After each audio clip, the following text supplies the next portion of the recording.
Hola, mi nombre es Nicolás García, soy pastor de la Iglesia Cristiana Berea de Fuerteventura y por medio de este vídeo pretendo dar respuesta a una carta que recibí de César Rodríguez de Bogotá, Colombia, sobre un tema que me preocupa sobremanera por la repercusión que está teniendo en las vidas de las personas que aman a Dios. Me refiero especialmente a aquellos que se dan cuenta de que la iglesia en la que están no enseña sana doctrina y como consecuencia de ello pues acaban por salir de allí con el consiguiente trauma que eso conlleva, de pérdida de amistades, de soledad, sumado a lo cual pues está también la persecución que muchos de ellos padecen por causa de los ministerios, es decir, por el hecho de que algunos pastores les maldicen por abandonar la congregación. Les leo una pequeña porción de la carta que me ha enviado César Rodríguez desde Bogotá, Colombia, y que dice así: en resumen, las personas salieron con 3 motivos de angustia y dolor. El pastor los maldijo, a una de ellas porque no quiso vender su motocicleta para pagar la deuda que tenía en concepto de diezmos. Le dio la maldición de Ananías y Zafira, es decir, que se iba a matar en la moto junto con otra persona. Otro temor que tienen es que el pastor les quitó la cobertura espiritual. Y lógicamente sin la cobertura espiritual de él, le sucederá todo lo malo posible en finanzas, salud, trabajos, etc. Bueno, como ven, esto es algo realmente terrible, ¿no? Realmente lo peor de este asunto, lo más terrible, no es que sea increíble que esto suceda, sino que desgraciadamente es demasiado habitual. En todos los lugares nos encontramos con estos falsos pastores, en realidad siervos de Satanás, a quienes no les importa en realidad las personas, las almas por las que Cristo dio su vida, sino que cuando alguien se les marcha del grupo, lo único que ellos son capaces de ver es que se les va una parte de sus ganancias. De ahí las maldiciones que lanzan contra esas personas con la esperanza de que vuelvan a la iglesia, a su grupo, porque no se les puede llamar ni iglesia, y así seguir aprovechándose de ellas. Estos, cuando algo malo les ocurre, a quienes abandonan su grupo, estos falsos pastores, cuando les ocurre algo malo a algunos de los que han abandonado su grupo, lo interpretan como una maldición de Dios y así lo dicen públicamente para que los demás también teman. Por tanto, hoy les hablaré de las maldiciones, no en el sentido general, ni tampoco les voy a hablar de las supuestas maldiciones generacionales que profieren esos falsos hermanos, los siervos de Satanás, a los que se disfrazan como ministros de justicia, sino que voy a tratar de dar respuesta a 2 preguntas. A saber, la primera, ¿los hijos de Dios y los siervos de Dios deben maldecir? Y la segunda, ¿qué ocurre cuando alguien maldice a un hijo de Dios?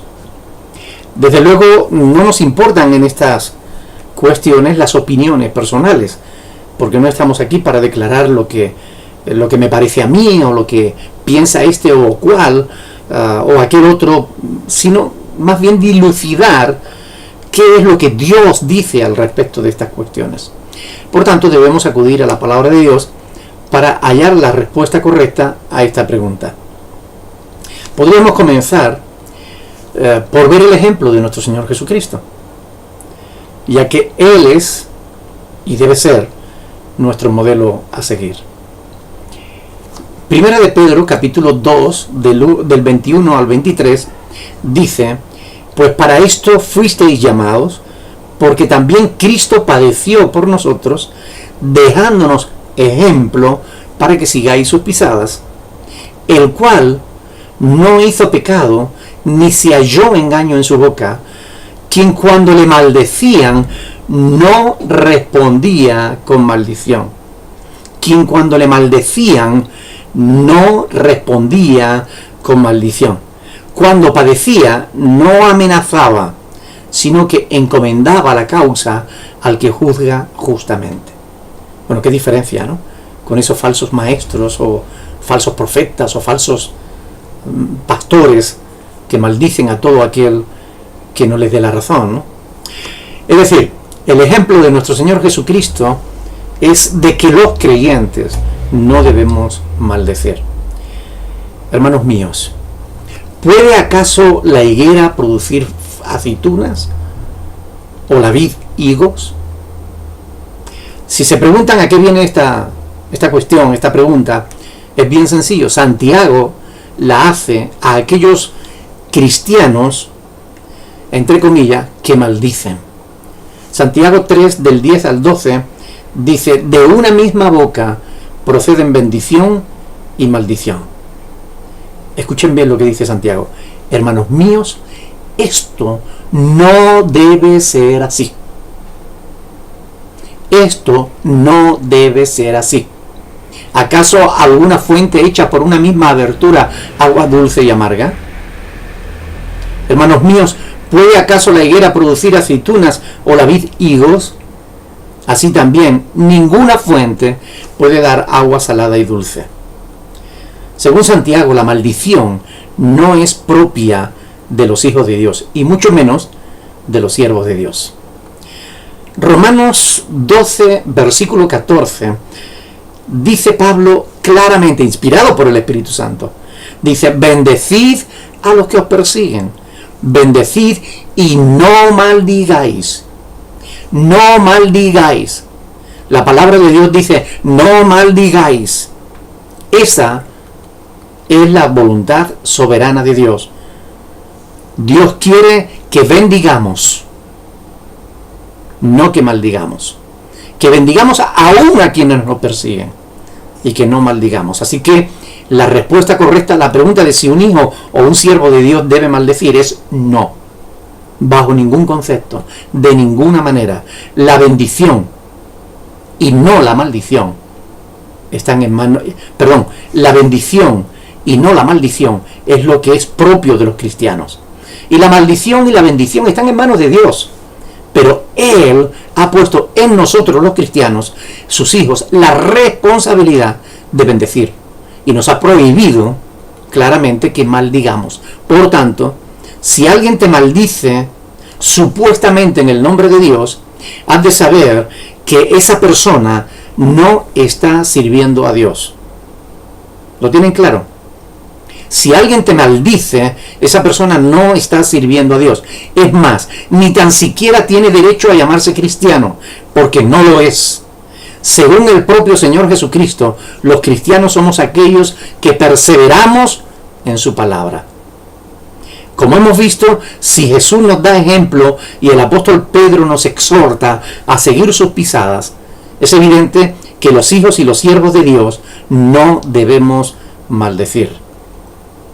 De hecho, el apóstol Pedro continúa diciendo, en el capítulo 3 dice en el versículo 8 y 9, finalmente, sed todos de un mismo sentir, compasivos, amándoos fraternalmente, misericordiosos, amigables, no devolviendo mal por mal, ni maldición por maldición, sino por el contrario, bendiciendo,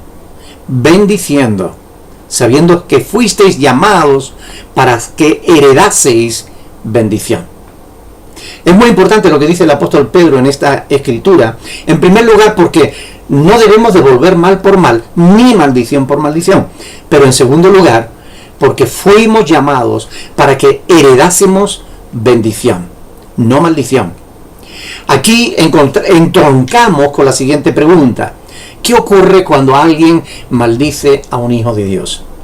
Las Sagradas Escrituras enseñan que cuando creímos en Cristo y le recibimos como Señor de nuestras vidas, se nos dio la potestad de ser hechos hijos de Dios.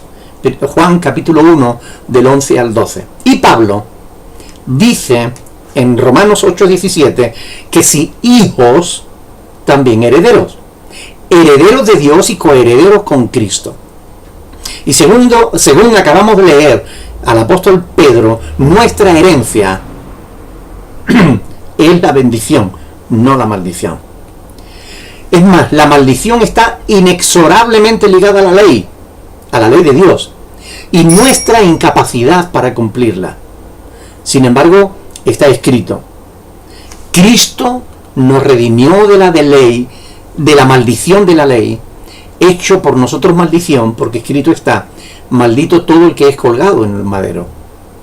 Para que en Cristo Jesús la bendición de Abraham alcanzase a los gentiles, a fin de que por la fe recibiésemos la promesa del Espíritu. Gálatas 3, del 13 al 14.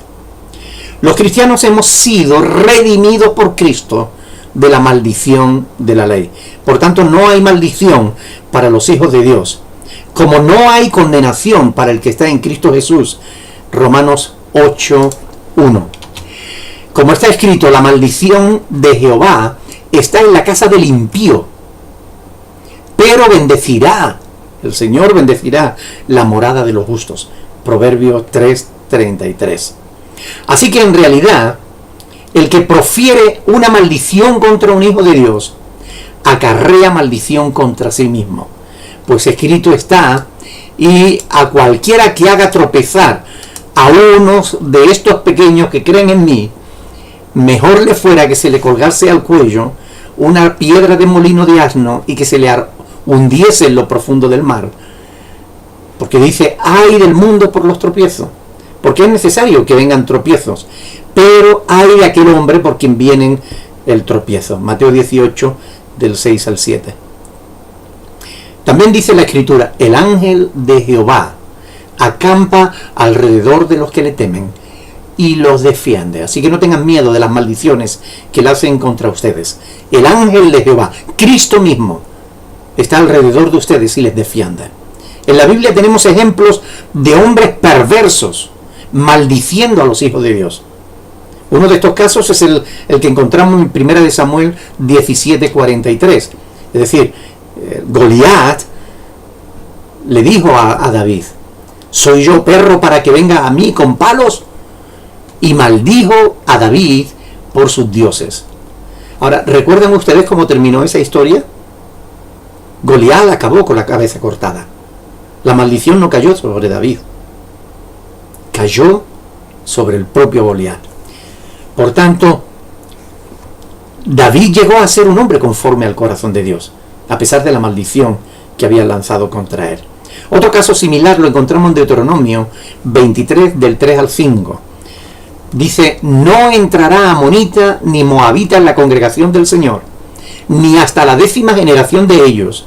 No entrarán en la congregación de Dios para siempre, por cuanto no os salieron a recibir con pan y agua al camino cuando salisteis de Egipto, y porque alquilaron contra ti a Balaam, hijo de Beor y de Petor en Mesopotamia, para maldecirte. Alquilaron a un profeta para maldecir al pueblo de Dios. Mas no quiso Jehová tu Dios oír a Balaam, y el Señor tu Dios te convirtió la maldición en bendición, porque Jehová tu Dios te amaba.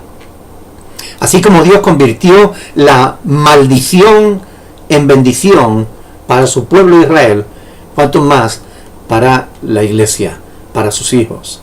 Dios convierte la maldición de los malos en bendición en la vida de sus hijos. Nada debemos temer de quienes nos amenazan con sus maldiciones, pues nuestras vidas están no en las manos de quienes nos maldicen, sino en las manos de Dios. Y Él ha prometido bendición. Vamos a heredar bendición, no maldición. Recuerda que para esto apareció el Hijo de Dios, para deshacer las obras del diablo. Así que si el Hijo os libertare, dice Juan 8:36, seréis verdaderamente libres. No tienen nada que temer. Así que si un pastor te amenaza bajo maldición para que no te marches de su grupo, haz justamente lo contrario. Sal corriendo de ese lugar cuanto antes y no pares hasta encontrar una congregación de los hijos de Dios en la que se predique la verdad de la palabra de Dios, las Sagradas Escrituras. Recuerda las palabras del Señor a Jairo: no temas, no temas, cree solamente. Por eso les invito a que no teman a las maldiciones que le hacen contra ustedes. No tienen nada que temer, porque mayor es el que está con nosotros que el que está con ellos. Dios les bendiga.